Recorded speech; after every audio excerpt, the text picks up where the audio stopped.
Bien, on va pouvoir commencer.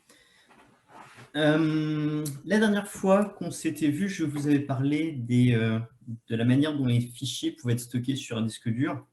On avait vu que c'était une tâche qui n'était pas triviale, qu'il fallait effectivement réfléchir sur quelle était la meilleure manière pour faire ça. Et puis, pour illustrer mes propos, eh bien, j'avais pris deux exemples. J'avais pris la VFAT et puis l'X2. Et j'avais commencé à vous expliquer comment ça fonctionnait dans ces deux cas-là. J'étais arrivé sur la VFAT. J'avais terminé avec la VFAT, mais j'avais parlé de l'X2. Je vous avais dit que sur... je suis perdu dans mes... je vous avais dit que sur l'X2, eh bien, on avait séparé le disque en deux entités, enfin deux ensembles de structures. D'un côté, les blocs qui allaient véritablement stocker les données, et puis de l'autre, les inodes qui allaient stocker uniquement les informations administratives. Donc la taille, la différence, il y a déjà une différence importante entre les deux types de structures, hein. Les blocs vont plutôt faire quelques kilooctets, généralement 4, parfois un peu plus, alors que les inodes font 128 octets. Donc on n'est pas du tout sur les mêmes ordres de grandeur. Donc à l'intérieur d'une inode, eh bien, donc je vous avais expliqué que pour s'y retrouver sur notre disque, eh bien, on découpait notre disque en groupes de blocs, et que dans chacun des groupes, eh bien, on retrouvait. Je vais mettre un... Je ne sais pas si vous voyez mon curseur de souris quand je l'utilise. Là, on voit le curseur de souris, ouais. Bon, très bien. Donc, je vais quand même mettre un pointeur laser, mais le curseur de souris pourrait être suffisant. Donc, je vous avais dit que dans un groupe de blocs, eh bien, on retrouvait tout un tas d'informations administratives, et puis donc pour savoir ce qui était plein, etc., nos inodes, et puis surtout un ensemble de blocs. Ici, sur le schéma, l'échelle n'est pas du tout respectée. En réalité, les blocs représentent 99% de ce qui se trouve dans un groupe de blocs. Donc, je vous avais dit que ces inodes, donc on allait en trouver dans chacun des groupes, quelles contenaient les informations administratives. Donc, typiquement, les dates de modification, les propriétaires, enfin le propriétaire, le groupe propriétaire, le type, les permissions, etc., etc. Et puis la taille, très important. Je vous avais dit que pour tout ce qui était fichiers spéciaux, donc typiquement les liens symboliques, typiquement les fichiers périphériques, des choses comme ça, eh bien, toutes les informations étaient contenues dans l'inode. 128 octets était suffisant pour contenir eh bien, tout ce qu'on avait à dire sur ces fichiers. Et que pour les fichiers réguliers, normaux, et puis les répertoires, eh bien, on allait avoir à l'intérieur de l'inode un tableau de 12 pointeurs vers des blocs. Donc, à l'intérieur de ce tableau, eh bien, on a 12 numéros de blocs. Alors, ce n'est pas des offsets sur le disque, hein, c'est des numéros de blocs. Et puis après, vous faites une petite conversion pour savoir exactement à quel offset ça correspond sur le disque. Vous connaissez la taille des blocs, vous connaissez la taille des groupes de blocs. Donc, à partir de là, vous pouvez facilement savoir quel est l'offset exact. Et du coup, eh bien, grâce à ces 12 pointeurs, eh bien, on pouvait avoir le contenu des 50 premiers kilooctets de notre fichier. Comment ça se passe si par hasard on a des fichiers avec des fichiers avec des tailles supérieures à 50 kilooctets?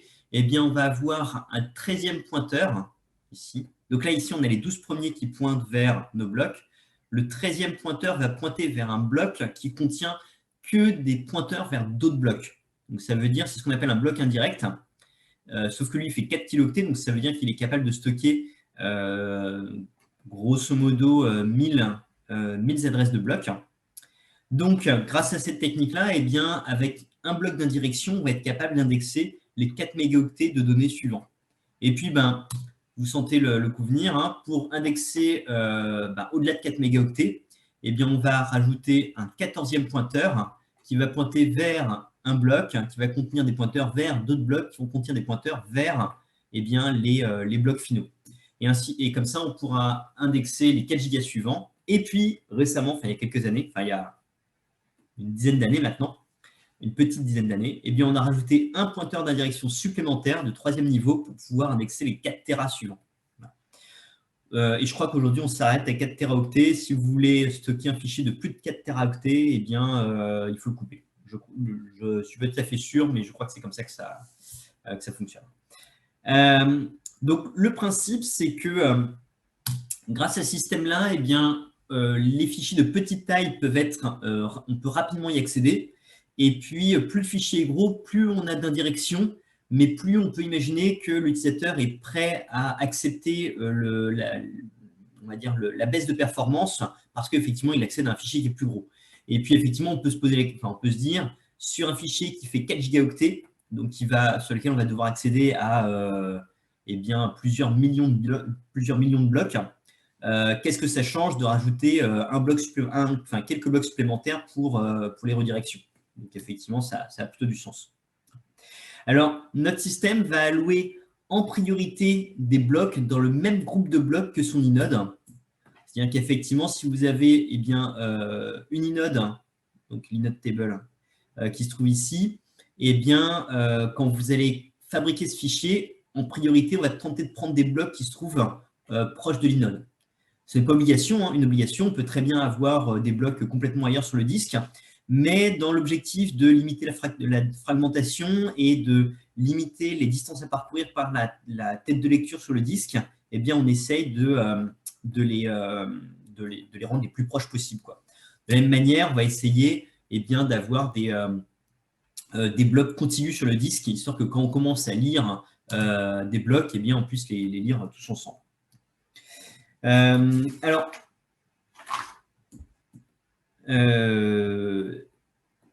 donc, grâce à ça, on sait comment les fichiers sont stockés sur le disque. Évidemment, la manière pour savoir si, quand on doit créer un nouveau fichier, où est-ce qu'on peut stocker des blocs, eh bien, c'est évident, on va utiliser les deux bitmaps, la bitmap d'inode et la bitmap de bloc, qui sont ici, pour savoir eh bien, quels sont les blocs disponibles. Ces deux bitmaps, c'est, comme je vous le disais, une bitmap, c'est une série de bits. Le bit numéro 1 correspond au bloc numéro 1, le bit numéro 2 au bloc numéro 2, etc. etc. Quand le bit est à 0, ça veut dire que le bloc est libre, et quand le bit est à 1, eh bien, ça veut dire que le bloc est occupé, et du coup, vous ne pouvez pas l'utiliser. Donc, grâce à ces deux bitmaps, eh bien, les choses sont directes, quoi. On sait quels sont les inodes utilisés, quels sont les blocs utilisés. L'avantage d'utiliser des bitmaps comme ça, c'est que c'est très compact comme format. Donc, en termes d'utilisation du cache, eh bien, ça va être très performant. On a souvent besoin de savoir quels sont les… Enfin, dès qu'on veut écrire, dès qu'on veut allouer des choses, on a besoin de savoir où est-ce qu'il y a de la place. Donc, on peut facilement stocker ces deux bitmaps en RAM, en avoir une copie en RAM. Et du coup, on va aller très vite, ça prend très peu de place. Et puis, ça va très bien se passer. Il nous reste à savoir comment on va faire pour stocker les répertoires. OK, on a des inodes. Les inodes permettent d'adresser des fichiers, mais on a vu qu'on avait il faut quand même qu'on sache comment on va stocker les répertoires. On sait stocker les fichiers, mais comment on va stocker les répertoires. Alors, comment dire? Les répertoires, tout comme les fichiers, vont utiliser des blocs de données pour leurs besoins. Il va y avoir un formalisme. Grosso modo, on va avoir un tableau de structure à chaque fin. Donc, voilà, un tableau de structure. À chaque fois, pour chaque entrée de ce tableau, eh bien, on va avoir le nom du fichier et puis l'inode associé. Donc, quand vous lisez un répertoire, eh bien, en fait, vous allez lire une liste de noms et puis des inodes associés. Donc, quand vous voulez vous déplacer dans votre arborescence, eh bien, vous récupérez le fichier, vous récupérez le numéro de l'inode du fichier, vous allez voir cette inode-là. À partir de l'inode en question, vous récupérez les blocs du fichier. Si le fichier en question, c'est un répertoire, vous réitérez, vous regardez la liste ce qu'il contient, et puis ainsi de suite, vous allez pouvoir vous balader dans l'intégralité de votre système. Alors, quelques différences avec ce qu'on a vu en FAT. Le premier point, c'est les entrées dans ce tableau ne sont pas de taille fixe. C'est plutôt sous la forme d'une liste simplement chaînée, c'est-à-dire que vous allez avoir d'abord l'inode qui va être stocké, ensuite la taille du nom du fichier et ensuite le nom du fichier. Donc, ça veut dire que si vous voulez la deuxième entrée du répertoire, eh bien, vous lisez la taille du fichier et vous ajoutez cette taille à l'offset sur lequel vous vous trouvez et vous tombez directement sur l'inode du fichier suivant, et ainsi de suite. Donc, c'est vraiment une liste simplement chaînée. C'est vraiment ça, quoi. Alors, on pourrait faire remarquer qu'une liste simplement chaînée, c'est tout pourri au niveau algorithmique, qu'effectivement, si vous voulez le 72e, enfin le 100e fichier, eh bien, vous êtes obligé de lire les tailles des 100 premiers fichiers pour réussir à accéder au 100e. Donc, depuis cet algorithme, enfin ce truc a été, cette mécanique a été modifiée. Maintenant, c'est un truc un peu plus compliqué qui se fait sous la forme d'arbres et du coup qui permet d'accéder à n'importe quelle entrée du répertoire en log2 ce qui est un peu plus rapide.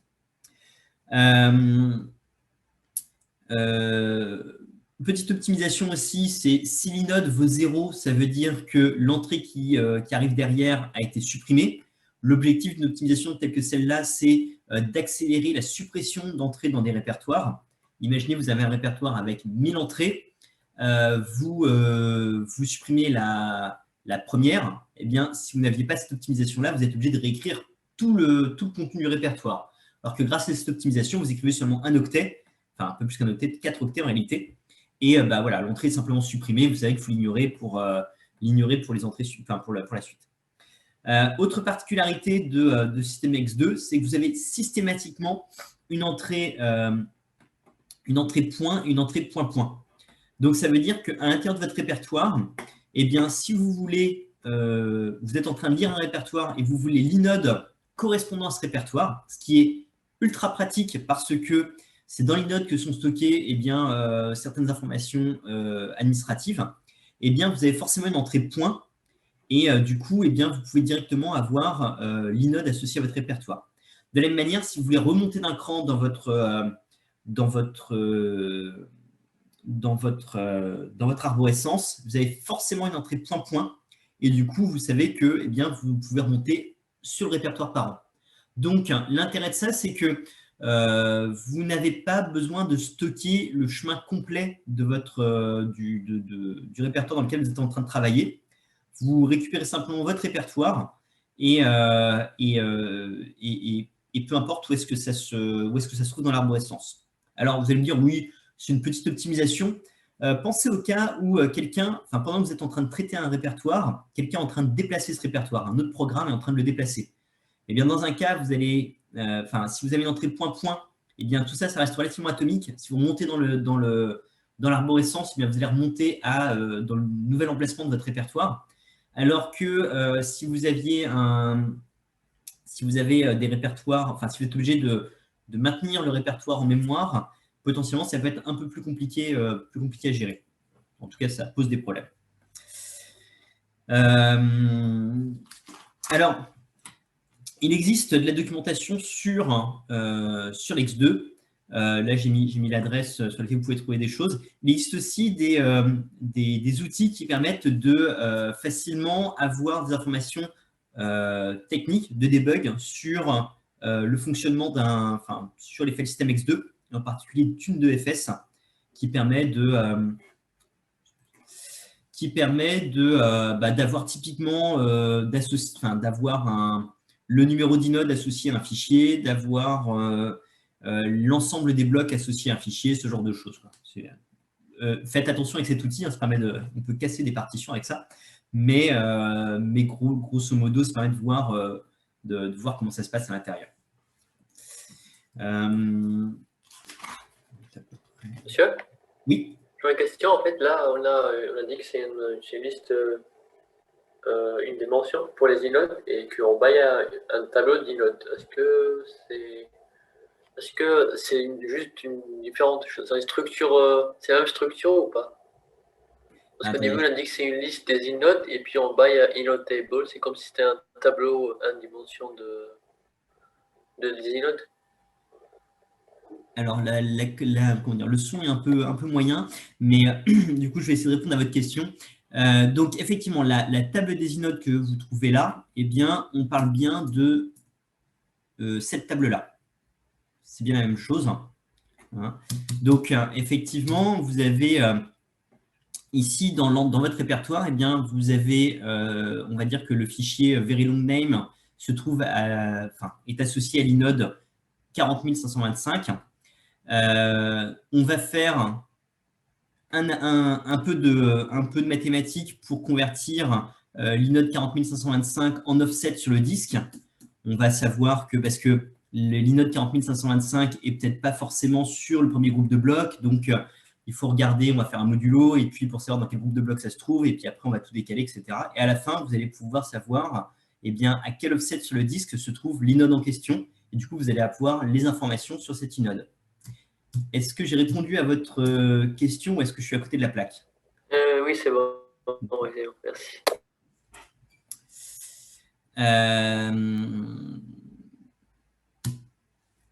Alors, bref. Avant de clore ce chapitre, j'aimerais parler d'une dernière technologie qui est assez importante, surtout si vous faites de l'embarqué. C'est ce qu'on appelle la journalisation. Dans tout ce que j'ai, quand j'ai parlé des deux file systems, là, on peut se poser la question de qu'est-ce qui se passe si par hasard on est en train d'écrire sur notre file system et puis on a une coupure de courant. On est en train d'écrire sur le disque et puis en plein milieu, ça se vautre. Est-ce qu'on arrive à garantir la cohérence de toutes les structures de données dont on vient de parler? Pas évident du tout. Hein. On a vu que il y avait une certaine cohérence à avoir entre les bitmaps de blocs, les bitmaps d'inodes, la valeur des inodes, la valeur des blocs. Il ne faut pas oublier que la taille est contenue dans les inodes. Il faut absolument que la taille soit correcte. C'est ça qui permet de savoir où est-ce qu'on s'arrête dans le fichier, etc. etc. Pendant longtemps, ça a été un problème. Si vous avez connu les anciennes, les vieux ordinateurs, eh bien, vous disiez toujours qu'il ne fallait jamais éteindre un ordinateur en débranchant la prise électrique, qu'il fallait toujours passer par démarrer, arrêter l'ordinateur. Et c'était vraiment à cause de ça. On n'arrive pas à garantir que ça va bien se passer, quoi. Alors, il existe des technos pour la journalisation, va permettre de garantir l'atomicité des opérations sur le disque. C'est une technologie qui nous vient des bases de données. Les bases de données avaient absolument besoin ont toujours besoin de garantir l'atomicité des opérations parce qu'elles font des opérations en simultané, etc. Donc, le principe, c'est toujours le même. On va voir ce qu'on appelle un journal. Alors, un journal, ça va être une zone du disque réservée pour ça.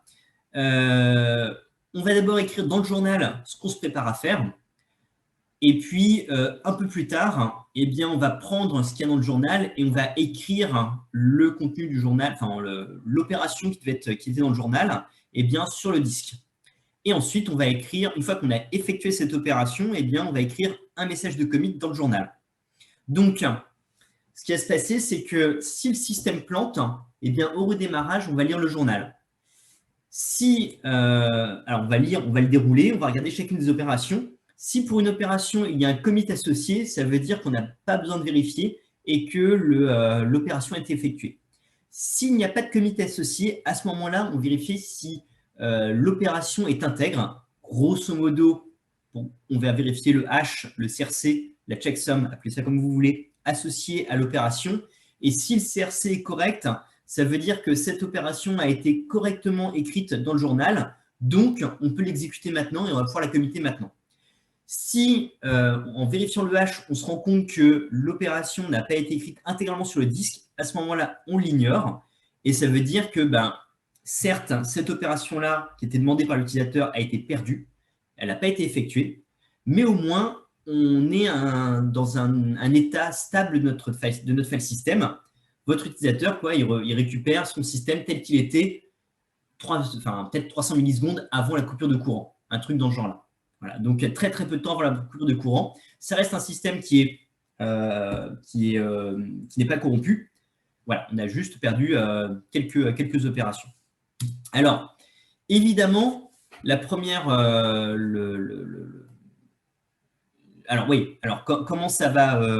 comment on va se retrouver à écrire les données sur le disque, hein?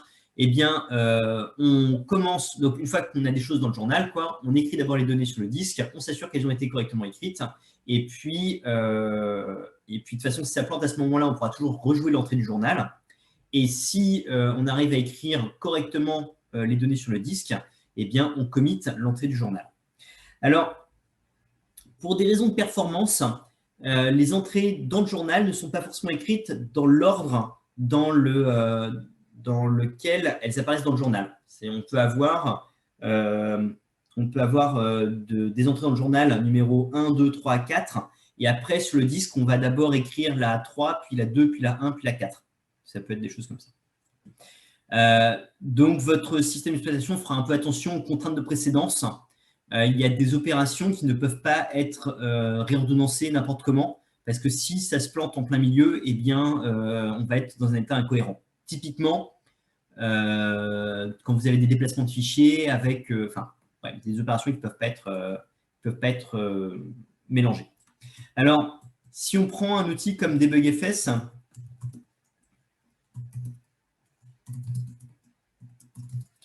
je vais lui demander de faire un log dump. SDA. Tiens, j'ai combien de disques moi? SDA 2, c'est bien ça. Donc, on peut demander, je vous disais tout à l'heure que DebugFS pouvait nous permettre de récupérer plein d'informations sur l'état de notre file system. Eh bien, typiquement, on peut dumper le journal. Évidemment, en étant en route. Et du coup, là, vous voyez bien que ici, dans mon journal, j'ai, donc ça, c'est tout ce qu'on a. Hein. Donc, on a plein de blocs de description. Et puis, très souvent, ils sont suivis par un bloc de commit. Alors, vu que mon système n'est pas trop chargé, eh bien, à chaque fois qu'on a une opération, il y a le commit pas loin derrière, quoi. Alors, il y a peut-être des choses un peu plus… on voit des révocations, des choses comme ça, qui sont des particularités de l'algorithme. Mais le principe, ça reste ça, quoi. Avec tout un tas de numéros de séquence, etc. Donc ça, c'est vraiment votre journal. Alors, sur le disque, hein, grosso modo, vous avez une inode particulière, ça va être l'inode numéro 2, qui correspond en fait à votre journal, et du coup, qui réserve un ensemble de blocs pour pouvoir écrire ce journal. Alors, si vous réfléchissez un petit peu, si à chaque fois qu'on souhaite écrire sur le disque, on écrit d'abord les données dans le journal avant de les écrire sur le disque, eh bien, ça fait une sacrée perte de performance. C'est tout à fait vrai. Ça veut dire que concrètement, on est en train d'écrire toutes les données 2 fois. On écrit une fois dans le journal, une fois sur le file system. Donc, les file systems il y a des options d'optimisation pour ne pas écrire les données, mais seulement les métadonnées. Et puis, on va avoir un mode particulier où on ne commit pas les métadonnées du moment qu'on n'a pas écrit effectivement les données sur le disque. Donc, c'est un mode un peu entre les deux, où effectivement, on va mettre les métadonnées dans le journal. Et on va quand même inscrire on va inscrire dans le journal qu'on doit écrire des données sur le disque, mais on ne va pas les mettre dans le journal, elles aussi. On va simplement l'inscrire dans le journal. Et du coup, quand on va récupérer le système, eh bien, on va voir si cette opération-là n'a pas été faite, n'a pas été effectivement committée, eh bien, on sait qu'on ne doit pas non plus committer les métadonnées, les opérations concernant les métadonnées qui se trouvent un peu plus loin dans le journal. Donc, grâce à cette méthode-là, eh bien, notre journal reste de taille faible et du coup, on n'a pas trop d'impact en performance sur notre système. Alors, la journalisation, ça a changé la vie de nos PC. À mon époque, il n'était pas rare d'avoir un PC qu'on ne pouvait plus démarrer après une coupure de courant. Ça arrivait fréquemment, hein, dès qu'on débranchait un PC, on pouvait au mieux perdre des données, au pire, avoir un système qui ne démarrait plus. De nos jours, c'est vraiment très rare qu'on arrive sur des problèmes comme ça. Et c'est particulièrement utile pour les systèmes embarqués. Il est hors de question que si vous voulez redémarrer votre Freebox, eh bien, vous la débranchez, vous la rebranchez. Vous ne vous amusez pas à aller sur l'interface d'administration de la Freebox pour demander à arrêter la Freebox. De la même manière, si vous avez un appareil médical, vous ne voulez surtout pas que s'il y a une coupure de courant, eh bien, votre appareil médical ne soit plus en état de fonctionner. Donc, sur un système embarqué, c'est absolument indispensable d'avoir ce type de techno et pour que ça tienne dans le temps, quoi. Alors, je passe sur le dernier slide. Du coup, j'en ai fini pour les file systems. J'attaque la dernière partie de ce cours